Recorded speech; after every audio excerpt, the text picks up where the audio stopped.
Hey, I'm Grant with Grant's Game Rex. One of the main reasons I play games personally is for the social interaction. I love the social nature of games, the making friends at tables, you making memories, playing a fun game. And that's one of the reasons I like party games so much, is because I think party games really facilitate those social interactions. They create moments of fun, they create memorable moments that you'll talk about with friends both new and old later. And this was a really great year for party games 2023.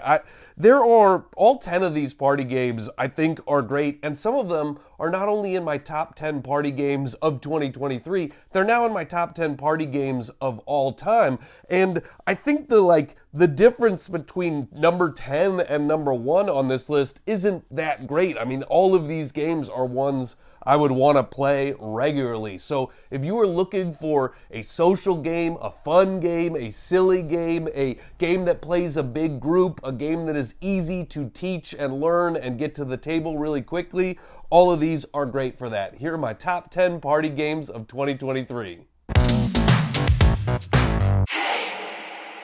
Number 10 is Everything Ever, and this is a game where you are essentially just going around the table and naming things in categories and doing it until somebody can't do it anymore. It's the type of game that we played when we were kids growing up. I used to do this with friends where we would just sit around and name Simpsons characters and try to outduel each other in remembering the most Simpsons characters. And Everything Ever is just essentially that in a sort of, card game form.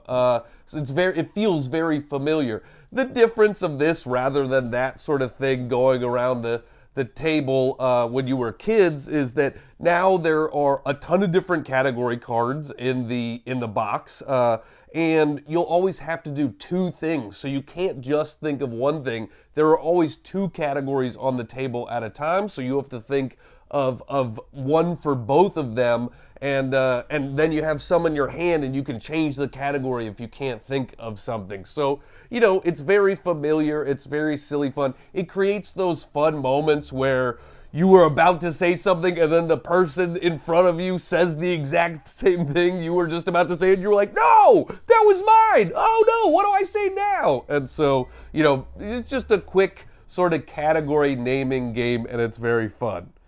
Number 9 is Heroes of Barcadia. This is meant to be a drinking game. There are glasses that you fill with the, beer or alcohol of your choice, though you definitely can play this game without alcohol. You can fill your glass with water or juice or any of that sort of stuff. But that's sort of the selling point of the game. Your character is represented by this pint glass, and the amount of liquid in the glass represents your health. That's sort of the catch. That's the selling point of the game for sure. That's what makes it different, because everything else is pretty standard. You are you're moving around this sort of dungeon, revealing monsters, and then rolling a d20 to defeat the monsters. If you roll well, then you get rewards. If you lose, then you drink part of your drink as damage. And, there's not a lot to the rest of the game. It's all very silly and fun, but there's not a lot of strategy here. There's not a lot of, there's not much you have to do in the way of thinking, which for a drinking game might be a good thing. So if you like the idea of a liquid health system, that's what Heroes of Barcadia is bringing to the table. And it feels unique because of that, and it feels fun. And, it's like a nerdy drinking game. You don't want to play beer pong. You want to go fight monsters and roll dice. This is a way to do that and still drink some drinks with friends. So that's Heroes of Barcadia. Number 8 is CDSK. This is one of the best trivia games I have played in a while. The hook of the game is that you always get to hear the category of the card that you get before you have to hear the question. And so, a category might be Game of Thrones. And then you get to decide how difficult of a question you want based on that category. Number 1 being crazy, silly, ridiculous, easy, and number 10 being very, very difficult. And only if you get it right, you move forward that many spaces on the board. So if something comes up, Game of Thrones, and you're like, well, I never watched Game of Thrones. I certainly know about it a little bit because I had friends that watch it, so maybe I'll go with a 3. Whereas somebody might be like, I know everything. You give me a 10 right now. I'm going to nail this 10. And so, the number one questions really are very easy. I remember one we got was the category of the card was glasses. And the number one question was, do glasses allow you to see through walls? And then number 10 was like, who was the 13th century philosopher and scientist that was the first person ever to mention spectacles, or something crazy like that, And so it's a trivia game that everybody can play because you can sort of, decide the difficulty level for yourself. It sort of evens it out for everyone. Some trivia games, I'm like, well, I don't know what that one. I guess I'm a dummy. I guess I'm dumb and I lose. And this one, I don't feel like that because I get to decide the difficulty level for myself. So, CDSK. Number 7 is Secret Identity. This is a really fun sort of Codenames-esque game where you are making associations between stuff, but rather than associating words together, you are doing it with picto cards, with sort of cards that don't actually give that much information on their own, but and the way the game works is that there are 8 characters, regardless of player count. There are 8 characters, and all of the players around the table will be assigned one of those characters secretly. Some of them are real people, some of them are fictional characters, and then I have to try to let people know who I am using the pictograms I have. And I can do I'm like this, or I'm not like this, or I can do both, So if my character was Harry Potter, maybe I did glasses, right? Oh, here's one, I play glasses, and I play something as a child, not an adult. And then I say I'm not... maybe there's something where I could say I'm not normal. I'm a magical person or something like that. And you're just trying to communicate, and you get points based on how many people correctly guess who you are. And it's more difficult than you think it is. You're like, oh, this doesn't sound that hard. And then you get playing it and you're like, boy, I have no idea what you're trying to say over there. What? Why those don't connect to anybody out here? For real, what are you thinking? And then it's always like funny to hear people's explanation. They're like, well, I did this because of this. And you're like, that's why you put that one down? Okay, bro. So I don't know. It's just it's a fun, thinky, but also sort of silly party game, Secret Identity. Number 6 for me is Glitch Squad. Glitch Squad is a game played in teams, and there's a lot of classic party games that are played in teams, but not enough sort of modern party games that are played in teams. So I like it for that reason. You are trying to communicate a word to your teammates, and then you get to write down 3 clues that will help your teammate guess this specific word. But every teammate has a member of the opposite team sitting between them. So when you pass your little sort of clue book over, the opposing team gets to open it up and erase one of your clues and rewrite something in there, and then pass it again. And so it's like, how do you sort of come up with a clever way to mess up the other team? Oh, I see the 2 things you wrote. I know what you're trying to connect it to, but maybe if I write this other thing, I can get their brain thinking in a totally different way. Maybe the word was oven, and I wrote kitchen, stove, and cooking, or something like that. And now I see kitchen, stove, and I write refrigerator because I want you to think of something else in the kitchen, instead of the oven. That's a bad example. I'm coming up with it on the fly right here. I didn't do a good job pre-thinking of the example for this one, but you get what I'm trying to say. It's just like an interesting clever party game about sort of erasing a clue, rewriting something, and then trying to take people's minds in different directions. And so, yeah, it's a good thinky party game for sure. Number 5 is Smug Owls. This is a very silly, creative game. I love games that put the creativity back into the player's hands, where it's not just all pre-written jokes for you. And Smug Owls is a game that sort of lets everybody be creative.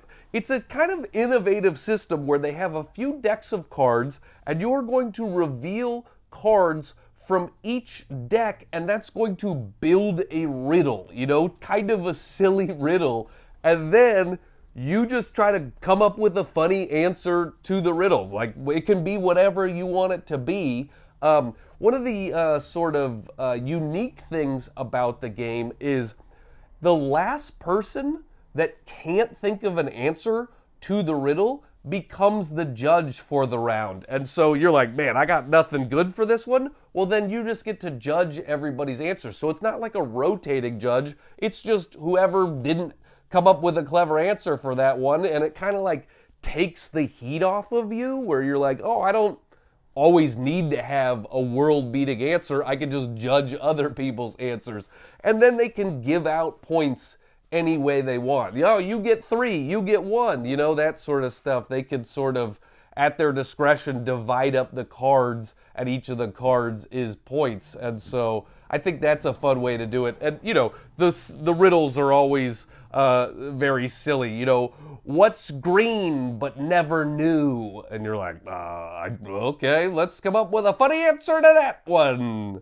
So, yeah, if you like creative games, Smug Owls is a great one.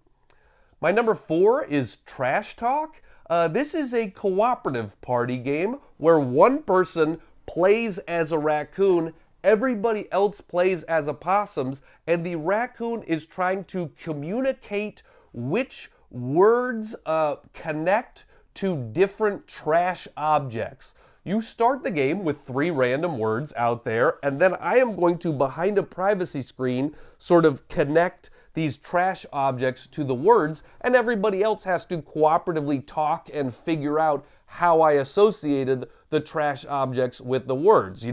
If the word is like, tire, well, there's a little car in the game, so definitely that would be one I use. But what if the word isn't that obvious? What if it's door? Like, does the car mean door? Does this other object mean door? Like, what if it's rain? Well, there's like a little blue thing that hopefully, but it's never that good, and so it's like, this is another one where it's interesting to hear after the fact why people thought what they thought, where you're like, oh, that's why you put that thing there? And you're like, yeah, but that makes perfect sense to me. And you're like, not to anybody else. And so as you go along, you're just trying to get better scores at the game, because every time you get it right, you add a new card. So now we've got 4 cards, now we got 5 cards, now we got 6 cards. I think the highest I've ever made it is 8 cards, but technically 10 cards is what it takes to win. You will feel very accomplished if you get to 10 cards. I was talking to the publisher at PAX Unplugged, and he said he's seen it like twice. So, but it's also one of those fun games where you don't feel like you failed if you didn't get to 10 cards. If you got to like 7 or 8 cards, you're like, man, we did a great job. That felt really good. So I like that about it too. It's just a fun game of communication, but communicating through trash objects. My number 3 is Glom. This is a really interesting game in that most party games are sort of either silly and funny or thinky and thoughtful, which is just 2 synonyms for the same word. I'm not really sure why I said thinky and thoughtful. It just sounded good to say 2 of them over here since I said 2 of them over there. But, games are either thoughtful or they're silly. Well, Glom is one of the few party games I've played that is both.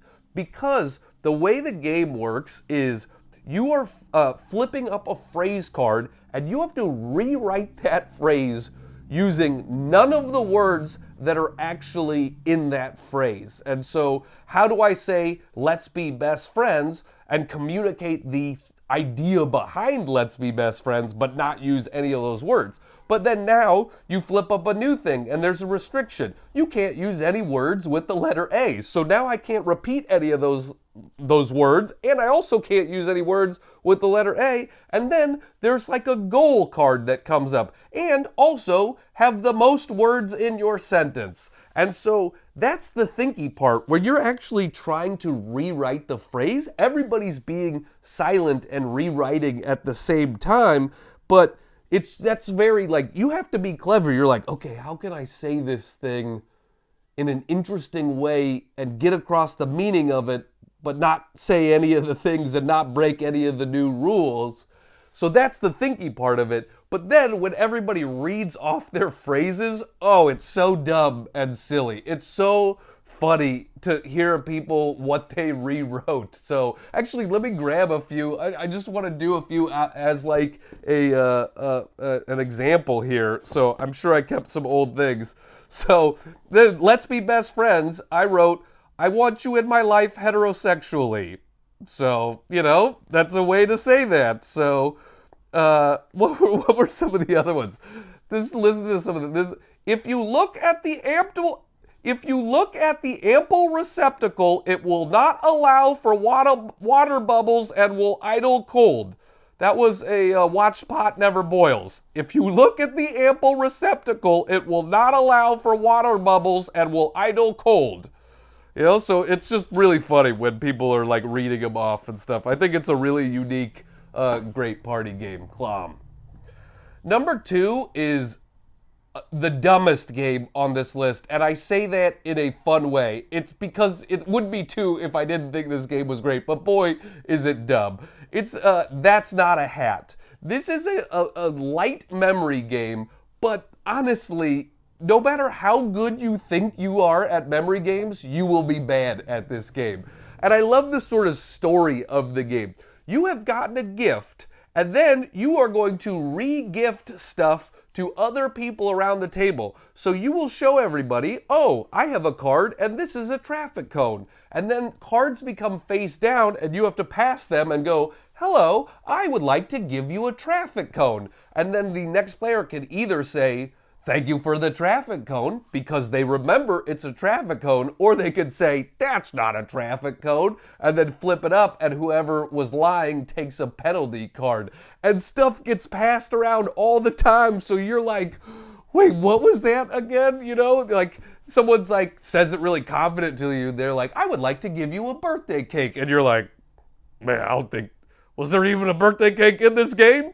I feel like I've never seen a birthday cake in this game. And so you're just trying to like bluff your way and pass things around the table, and everybody's bad at it. But because of that, it makes it very silly and fun. Like, I laugh all of the time when I play this game. And so, yeah, you definitely have to be okay with like dumb, silly stuff. And then when you take a penalty, you take a new gift and you have to pass that away immediately because you have made a mistake and you don't deserve a new gift. You know, I just love the story, sort of the theme behind it of like, well, don't give away the thing you just got. That would be rude. You have to give away the old thing that you have. And it just, everything passes around the table and it's very silly and fun. That's Not a Hat. And my number 1 party game of 2023 is Blob Party, because of this game is just a game that facilitates such fun big group experiences. Some of the most memorable games I've had of the year, sort of gaming moments, gaming sessions, have been playing Blob Party.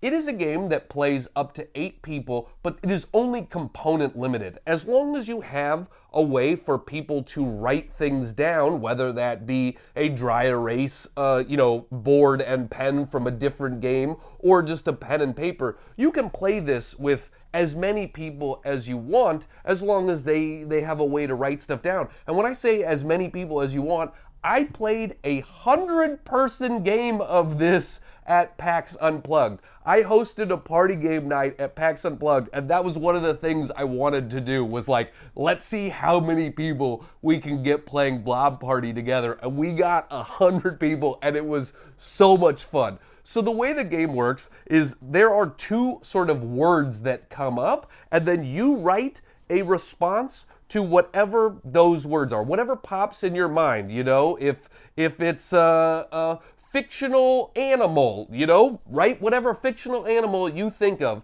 and then you will become part of a blob with anybody else that wrote the same answer. So, you know, did some people write Lassie? Did some people write Old Yeller? Did some people write something more modern than those two crazy old examples that I just used? You know, there's no right or wrong answer. You're just trying to think the same as other people. And now, when you're part of a blob, you are then trying to come up with collective answers together. And you are trying to get everybody into the blob by 7 rounds. So it is a cooperative game where you are trying to succeed in getting everybody into the same blob. And when we played it with 100 people, on round 6, we were getting down to it. On round 6, we had a huge blob and then a couple people just individually, and we all got them into the word was bird technology, and everybody wrote Twitter, and we all got it. And like, to just see people celebrating and feeling great, you know, we got everybody into the blob together. It's just a game that like is feel good, you know. Every time you like get on the same page, everybody's like, yeah, we did it, all right, best friends forever, you know.